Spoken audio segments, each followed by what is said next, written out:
Okay, I think we'll go ahead and get started. Hello, everyone, and welcome to today's Ask the Expert webinar. Today's webinar will explore managing A&D complexities with MBSE. My name is Connor Burton, and on behalf of co-headquarters, I'd like to thank you all for joining us today. Today's presenter is Sarah Rudder, PE MBSE Technical Specialist with Vias 3D. Sarah Rudder started her career as a systems engineer in 2015 after graduating from Auburn University with a BS in Biosystems Engineering. She joined the Vias 3D team in 2022, bringing with her a variety of perspectives through her professional experiences. Sarah worked in the nuclear industry supporting projects such as waste treatment and immobilization plant in Hanford, Washington, and the uranium processing facility in Oak Ridge, Tennessee. After graduating with her MS degree in Systems and Industrial Engineering from the University of Tennessee in 2020, Sarah began working in the aerospace and defense industry with a new passion for model-based systems engineering. Working for Raytheon Technologies, she led development and implementation of a system of systems Cameo model for a program in Richardson, Texas, while establishing MBSE best practices and training materials for the team. Her most recent Department of Defense position was supporting the collaborative engagement capability with the U.S. Navy in St. Petersburg, Florida. Sarah is a registered professional engineer with the Commonwealth of Kentucky, Object Management Group, SysML professional model user, Amazon Web Services cloud practitioner, American Society of Quality Six Sigma Green Belt, International Council of Systems Engineering, INCOSE associate, systems engineering professional, certified associate in project management by the Project Management Institute, and holds a CompTIA Security Plus certification. She is currently enrolled in the Doctor of Engineering program management program at Colorado State University. Just as a quick reminder, all attendees are on mute during the webinar. We encourage you to submit questions throughout the broadcast via the questions box in the Zoom navigation toolbar. All questions will be held until the end of the webinar. On another note, we will be notifying the winner of our raffle via email after the webinar is complete. I will now go ahead and hand it over to Sarah, and we will dive right in. Sarah? All right, thank you, Connor. Can you hear me? Yes, we can hear you. Excellent. So thank you for the introduction. I'm very excited to be here today to present Managing A&D Complexities with Model-Based Systems Engineering, or MBSE. I have spent the past few years working in A&D, and I've seen how this can work really well, and I've seen how it can go wrong pretty quickly. So today it's going to be kind of a brief webinar. I feel like it's better to kind of learn MBSE in certain chunks. So first we're going to go over what is MBSE. Just this might be a refresher for some people. Then we're going to go over why MBSE and how it improves really your development and design compared to a traditional document-based systems engineering approach. And then the most important part today, we're going to be going over to how to implement MBSE. This is really where I've seen the most struggles with projects and programs, because there's really not a one-size-fits-all approach. So that's what we'll really be focusing on once we get through these first two. So key takeaways. By the end of this webinar, I'd really like you all to be able to apply basic systems engineering principles to a model, understand the MagicGrid approach, capture system requirements in a model, model use cases, and define your initial system architecture. But before we dive into the content, I have a few poll questions just so I can get a better sense of the audience. If you could take maybe about a minute or however long it takes, I guess. If you could please answer these just so I really know who I'm talking to.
Give it about 30 more seconds.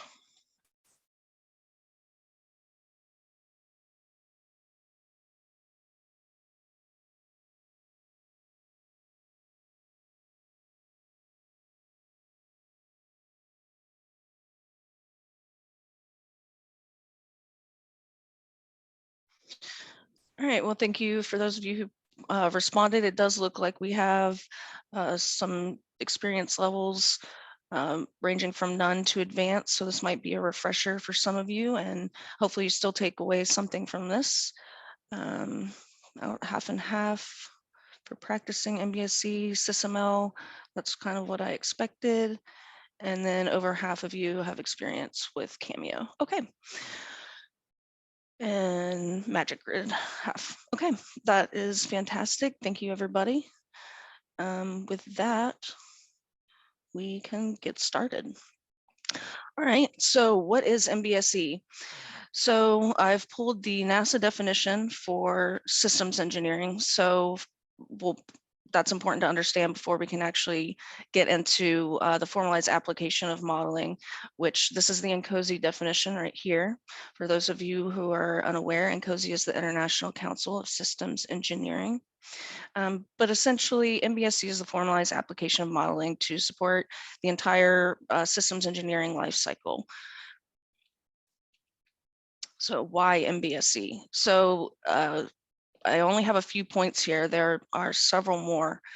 MBSE gives you an increased ability to manage system complexity, and I'll go into what complexity actually means here, I think on the next chart.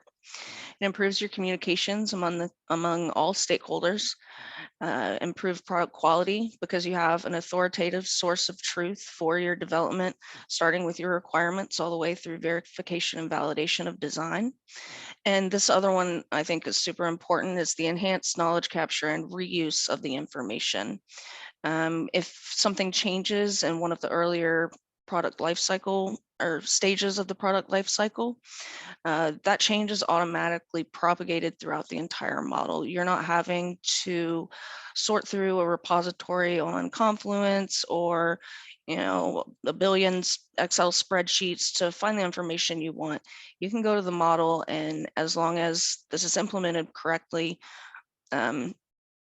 you can with confidence know that is the correct value or requirement or architecture or use case for what we're going over today. And most importantly, MBSE delivers an increased ROI. I think I have some examples of that coming up. So system complexity, I thought this was important to define because we hear about it a lot, but what is that? So I've got this chart here. It's the difference between complicated and complex. So any system can be complicated. That just means they have a lot of components, parts, subsystems, what have you, but the behavior is pretty predictable and it's considered like a linear cause and effect. Like this computer that I'm on, the screen is either on or off. The power's on or off. This cause and effect, it's very simple. Complex though is really defined by these non-linear interactions between components. So what that means is that they behave differently in different environments. And this, you often see this with systems or really A&D systems, UAVs, sensors, satellites, radars. That's really what my background is in. But any system can be complicated, but complex. We really have these emergent behaviors. So depending on, the intended environment, or once the behavior changes once they come together, it's not very predictable. They usually have feedback loops, and the components are interdependent on each other.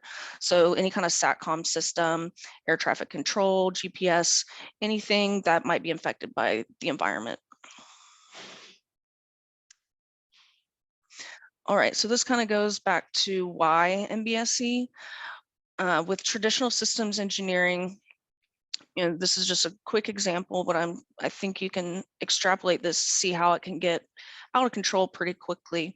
You have your upper tier requirements documents, and say those get allocated to requirement documents for different subsystems. Then they go into specs and then down to design documents and calcs. So what happens when a value in this upper tier requirement that is now, 10 times reused needs updating or change, and we've already bought the pump? I mean, this can be a disaster. To try and perform an impact analysis within all disciplines to see where this requirement has gone, make sure it's updated. This can take hundreds of hours just to find everywhere this is used, and it's still human error prone, right? And then, getting it approved through an EC change request or proposal, and then actually updating all these documents. So you can see how this can get out of control pretty quickly. Whereas in MBSE, in a model-based environment, we make that change once, and everywhere that value is used, updates automatically. So that's really the true power of MBSE. A quick review, because it is important to understand systems engineering before we kind of dive into how it applies in a model environment. And it's probably a refresh for most of you. But so this is our systems engineering V. We start here with requirements. It is important to remember all of these processes are iterative and recursive. But today so it goes all the way through to design, implementation, test, and V&V. But today we are really just going to focus on this left side and setting up the model prior to design. One more thing on that slide, actually. So this also kind of is a good graphic to see how once you are in the verification and validation phases of your design, trying to sell it off to the customer, what if we don't meet a requirement, which we set all the way over here? Now we have all of this documentation to figure out what we actually need to be doing to get this product to the customer, and the right design. It's validation part. All right, so that was what and why. So now we're going to go into how. So MBSE needs 3 components for this to be successful. You need your language, which I'm going to be using SysML today, but this is not a deep dive on SysML. There are plenty of resources for SysML, tons of books, YouTube videos, webinars, what have you, to learn SysML and what it can actually do. I'll be using today CATIA Magic Cyber Systems Engineer, or MCSE. So you've got to have your language and your tool. SysML is really becoming the de facto, so that's why I'm using that. And then you have your approach. And as I mentioned, this is really where I find most really organizations have a difficult time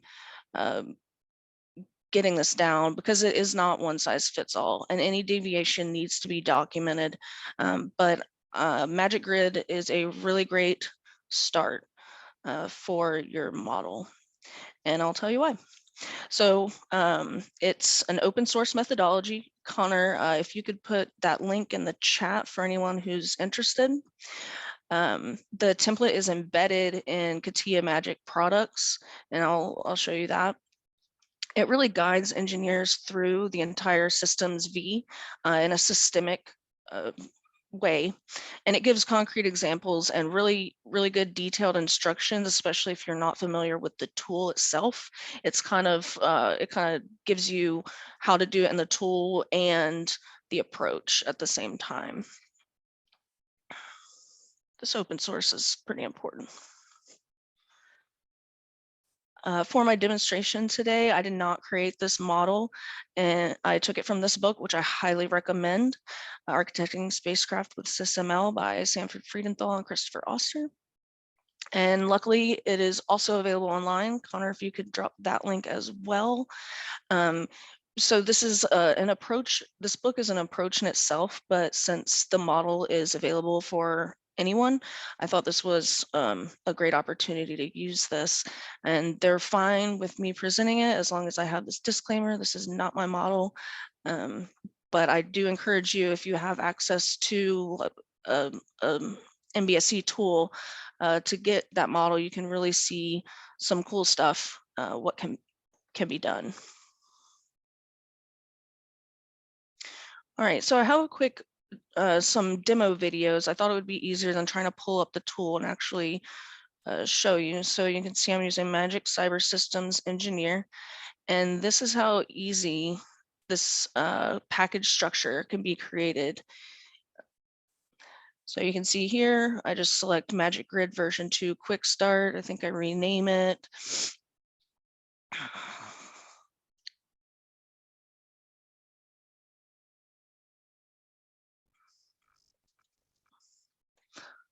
All right, and you can see we've got our MagicGrid project started. Over here in the containment structure where my cursor is, this is what we call also a package structure in MBSE.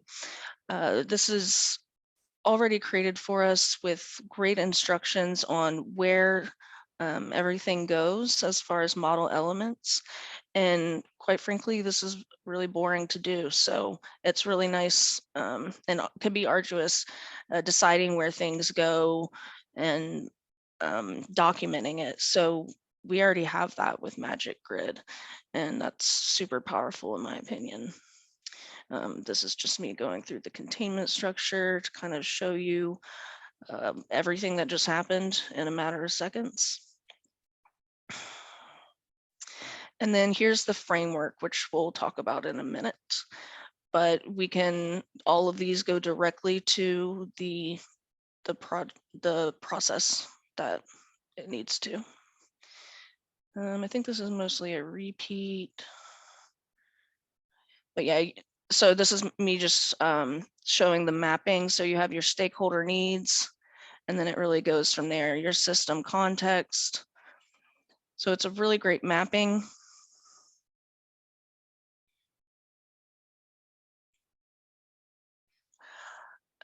This is, so one thing I wanted to point out was with your requirements and how this is more powerful than just an Excel spreadsheet or doors, I guess is another big one. You can import requirements from doors in Excel, but this is really just to show all of the relationships and information that you can capture in a model about a single requirement. So this knowledge doesn't go away. And this is pretty similar. Every model element has a specification that captures this information for everyone. And this can be exported as well for people to view in an HTML format without actually having to get into the model.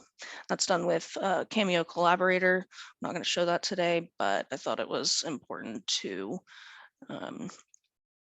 mention. You can see we have the traceability, all of our sub requirements. It's really just a nice user interface. All right, so MagicGrid. So this is the approach. Today we are going to go over use cases, requirements, structure, and then just a quick view of a subsystem structure. The framework is broken up into the 4 what people consider the pillars of model-based systems engineering: requirements, structure, behavior, and parameters. On the side here, we start with the black box view of the problem. So it's the problem, solution, and implementation domain. We're not going to deal with the implementation domain today. As a reminder, your black box view is the external view. So you're looking at your system as a black box and ignoring everything that happens inside, just how it interacts with external users or stakeholders or other systems. So with that, we can get started on the approach. So I want to start with use cases, and this is one of my favorite things to discuss because I have seen it misused so often. It's important to remember that not every behavior is a use case. So if we go back to this framework, we're still in the black box. So the first thing about use cases is that when we are starting this, and it is defining a behavior, but not all of them. So we're only looking at how the system interacts with external systems or users. And that's very important. We're not going to look at things like monitoring or managing. Those are really internal behaviors. The second thing is they need to be verb phrases with this example here, which I pulled from the architecting spacecraft model. Detect forest fires. Straight to the point, it's a verb phrase, detect forest fires. It's not forest fires are detected. That's not how we want to write these. They also need to be unambiguous. I just mentioned managing and monitoring. Monitoring what? Another big one is modify. Modification could be additions, deletions, changes. That's not specific. We really want to nail down what the system actually does, and modifying just really doesn't work. And then they also have a single success scenario. Using this again, detect forest fires, the Earth observation sensor either detects them or it doesn't. It succeeds in a single way. And this really sets us up to establish our requirements and our system architecture going forward based on what the system actually has to do based on your stakeholder needs. So going back here, I'm skipping stakeholder needs because this is more of something that you interact with the customer. It takes lots of meetings and discussion to figure that out. And yeah, by here, we're good to go to set up our requirements. And just quickly, not a deep dive into SysML. This is a use case diagram. These are our use cases. This is the system of interest. And these are our external stakeholders, these little actor guys. All right, so system requirements is next. And notice we are now in the solution domain. So this is really, when we get started involving multiple disciplines of engineers to make sure these requirements are well written and understandable for everyone.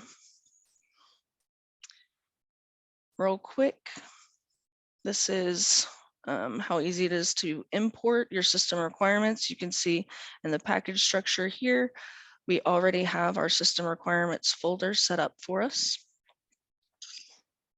And we will just take the CSV file.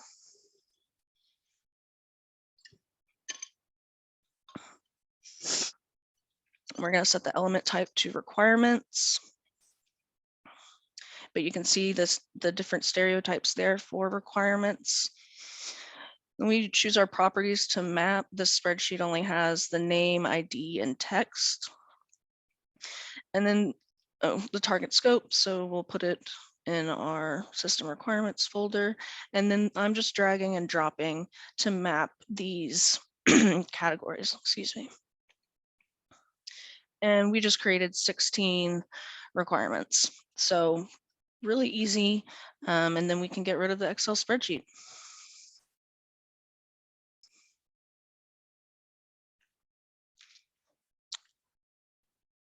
Okay, so now we can create our requirements table. And so this is taking the 16 requirements that I just imported. And we're going to create payload sensor requirements. I had to click through all of those. Just drag them over and we have our table. You can also see here the criteria. We can all of those elements and the requirement specification that I showed earlier, we can arrange this table to show a lot more than just this. And this does look similar to an Excel spreadsheet, but again, wherever this requirement is used, say the sensor mass now needs to be, excuse me, more than 22 kilograms or something. Don't know why that would change, but we can change it once and then everywhere it's used in the model instead of having to go back to your Excel spreadsheet, update it there, and then figure out everywhere else where it's used. That's repeating. This is a requirements diagram in SysML.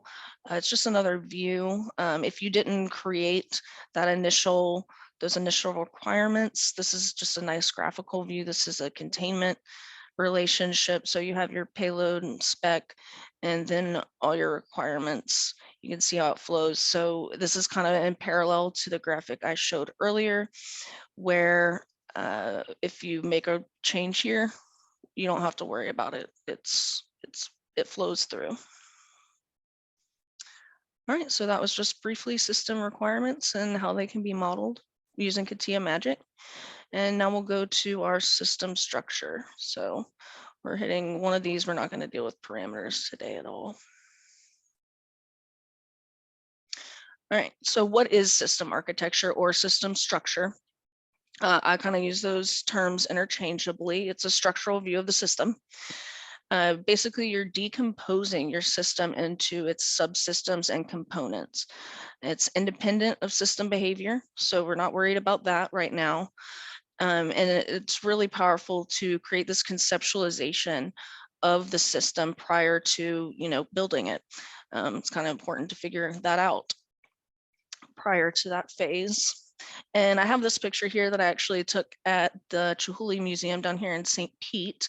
I kind of like to equate systems engineering. It's really a science and an art. And so concept art, that's what this is really about the process, right? It's not as concerned with the end product. And I just think it's a nice kind of way to think about it. We're really concerned with the process here. Obviously, we need the design and the outcome to be correct, but systems engineering is a lot about following these processes. All right, so modeling system architecture.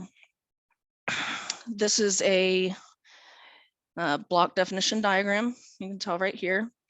This is a composition relationship. And this is really a pretty static view, right, of our spacecraft, which is our system of interest. And you can see all the different subsystems, their part properties, their reference properties. Really not going to get into that. I don't want to overload anybody with too much. There's a lot to know in MBSE, and just smaller chunks are usually better in my opinion. Yeah, so we're actually almost done. That was system structure. And let's see what I have here. So this is the live view of the BDD that I just showed. And you can see right here, I'm about to click this button to see the internal system structure of this payload system. So, whoops, that's how really shows the power of the interconnectedness of your model. And we're not going, in this case, I would equate this to like Visio diagrams. We're not just having random Visio diagrams and multiple PowerPoints in different shared folders. It's all right here, which is, pretty great. So I know that was kind of quick, but I really hope you all got something from it.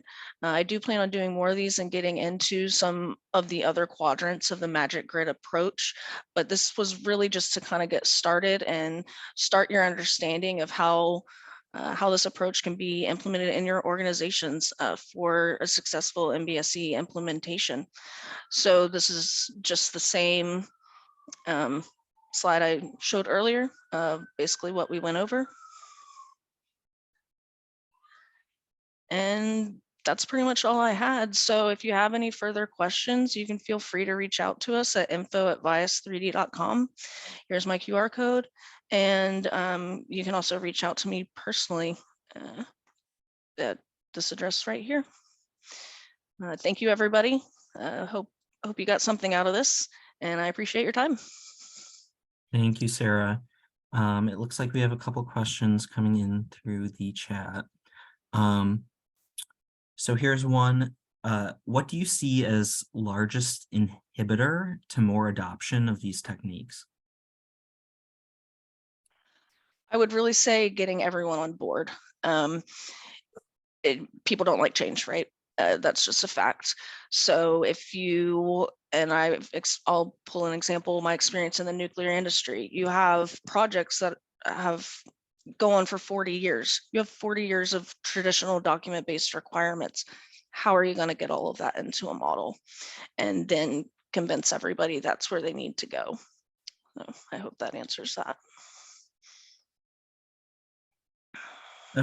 Here's another one. We have legacy systems that have built libraries. How do you handle that? And our customer base has built a systems library in Jira, and it is hard to get them to move to another more relevant tool. Oh, in Jira? Okay, yeah. That's an excellent question. The Atlassian tool suite can be great for some things, but let me get back to you on that, because I do know that struggle, and I don't have a concrete answer for it, but I'd love to discuss that further. Okay.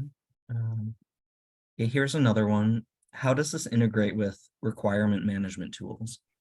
So I don't have doors on this machine, but that is, kind of the industry standard. I would say just how I imported those Excel requirements by doing that mapping. You can do the same thing with doors. It's called a recif file. It's not an extra plugin or anything, and that's how you do it. It takes about the same amount of time.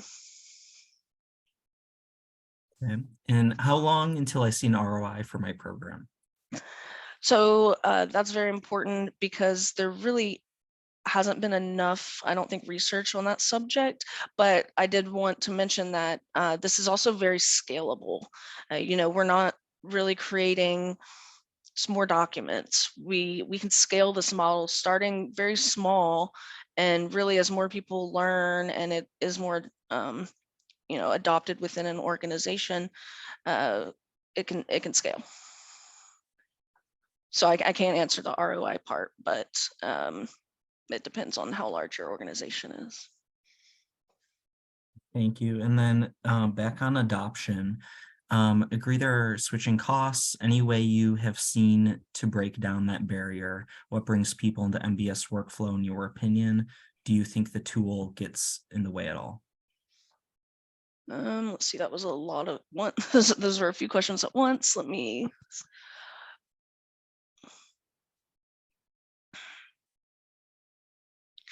So I don't think the tool really gets in the way at all, especially CATIA Magic. It is very intuitive, and with the MagicGrid book, very helpful.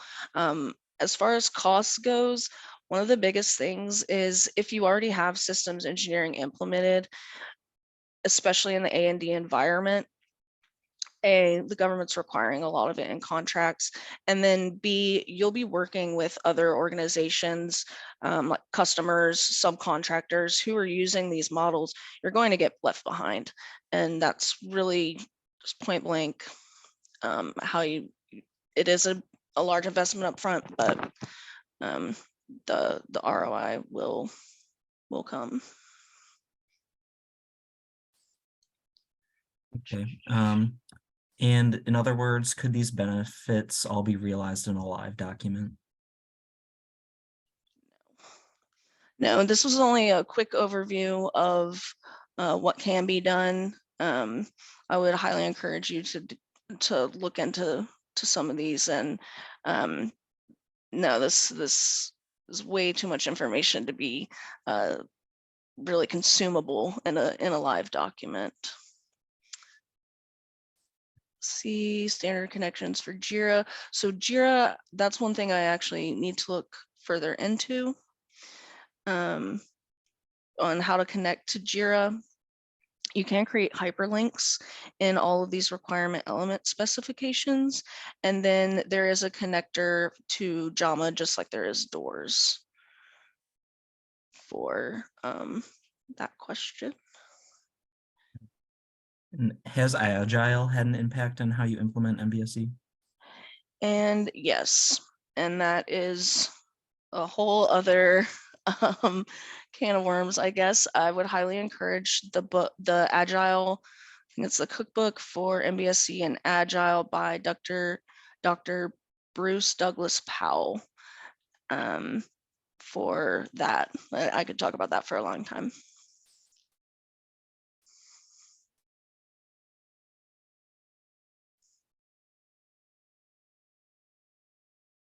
All Are right, there is any that other questions?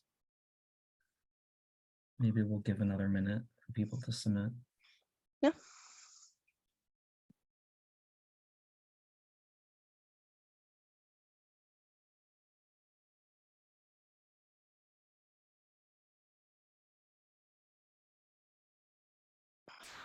Well, if there's nothing else, thank you all again. I'll hang out for a few more minutes in case something comes up. And again, don't be afraid to reach out. I do want to follow up on that, on a few of those questions. Some really interesting points that I'd like to get your opinions on, really. So thank you. Yes, thank you, Sarah. Yeah, I would like to thank everyone for attending today, but especially Sarah for such an informative and educational presentation. A recording of this webinar will soon be available on co.org. And thank you all for attending and have a great day. I think we'll hang out for a few more minutes in case there's anything else.